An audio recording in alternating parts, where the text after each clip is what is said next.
हमारे इलाके के सभी जिम्मेदार साहिबान, हम नाम लूंगा तो मेरे ख्याल है किसी का नाम तो रह नहीं जाएगा।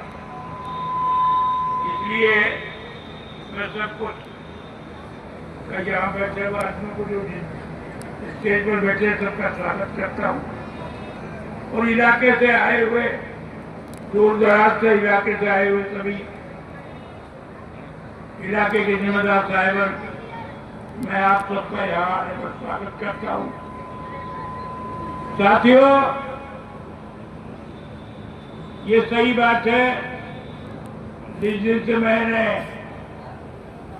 आजाद उम्मीदवार नागर साहब को वोट दी है, उस दिन से बड़ी अटकलें चल रही है मेवात में कि मंत्री जी कब इस्तीफा देंगे, कब इलेक्शन होगा। भाई एक बात बताओ, जब हमें पकी पकाई खीर मिली रही है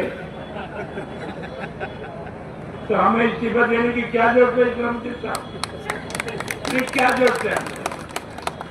और जो लोग कहते हैं उन्होंने हमसे 4-4, 5-5 दफा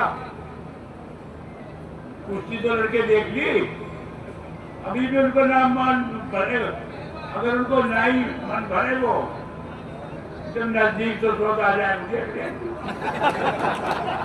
आगे कोई जरूरी कोई हमें कोई इलेक्शन से डर हो रही है।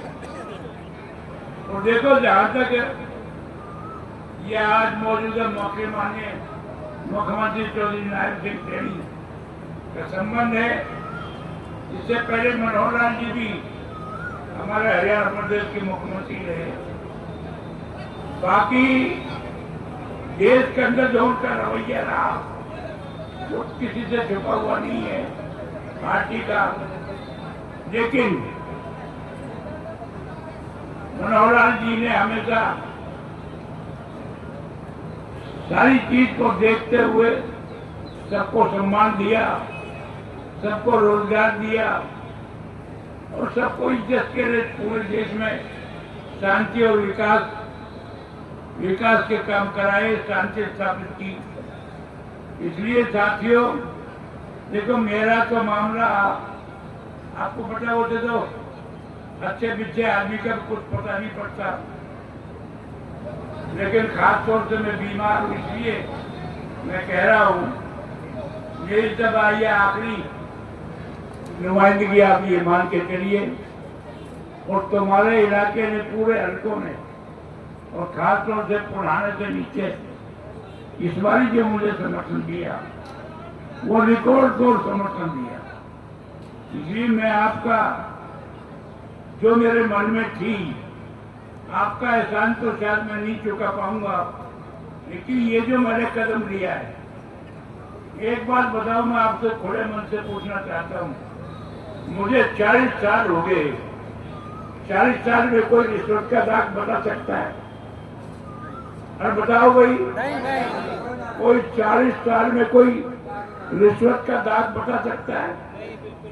तो आज ही मेरी कोठी भरनी गई है, राज्यसभा की वोट हुई, यह राज्यसभा की वोट से मेरी कोठी भरनी का।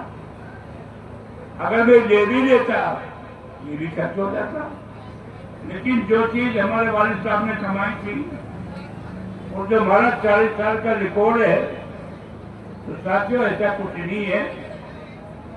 हमारा जो बराबर का साथी है, जब उसको बीजेपी में मौका मिलता है तो बीजेपी अच्छी पार्टी है, और हमें कहीं से कोई अंदाज लगवा दी हो अब बीजेपी बुरी पार्टी है, बीजेपी बुरी पार्टी है। तो इसलिए आप एक बार बताओ खोल के, मेरा इलेक्शन लड़ना ना लड़ना वो आप लोगों के ऊपर निर्भर करता है।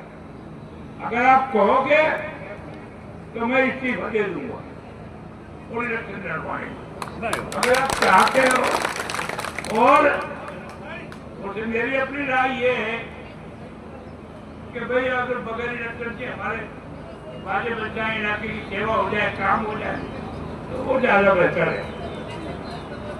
अरे बताओ ना भाई। हाँ, ये तो नूरा कुश्ती एक बार होएगी जी मंत्री जी। ना होएगी एक बार पूछ रही हो मंत्री जी एक बार नोरा कुछ तो होने दो। हाँ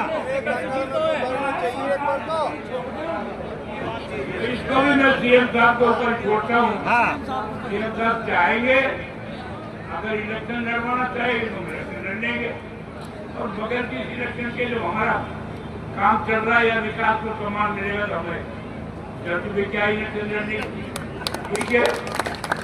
और रही बात ये तो तुम्हारे सामने है नूरुल है जावेद है यहाँ से आगे तो तुम्हारा बच्चों का ही होता है हर किसी माँ बाप का। आप जानो ये बालक जानो ये बालक जाने और आप लोग जानो अगर ये कुछ करेंगे सेवा इला की नहीं पाएंगे तो नहीं करेंगे तो हमारा तुम्हारा क्या करें। तो मैं आपको विश्वास दिलाता हूँ इंशाअल्लाह मैं भी अभी तो बैठा हूँ जब भी कोई बात आएगी तो वक्त में मैं भी कहता सुनता रहता हूँ आपको कोई शिकायत का मौका नहीं मिलेगा। इसलिए साथियों आप लोग आए आपकी बड़ी मेहरबानी और फिर मैं दोबारा ये अल्फाज इस्तेमाल कर रहा हूँ मैं सारी जिंदगी आप लोगों ने हमारा साथ दिया ये जो मन में थी वो लगता है ऐसा क्या तो अधूरी रहेगी लेकिन अब ये जो मौका मिला है इससे ये ऐसा लगता है जितना ज्यादा से ज्यादा हो सकेगा इंशाअल्लाह आपकी तन मन से सेवा करूंगा। मेरे मनोहर लाल जी का भी मुख्यमंत्री जी शहरी का भी बड़ा अरे आज बहुत ज्यादा शुक्रगुजार हूँ उन लोगों ने सही आ रही है पर मुझे काम करने का मौका दे दिया सेवा करने का मौका दे दिया तो आप सबकी बड़ी मेहरबानी आपका बहुत बहुत शुक्रिया। सलाम।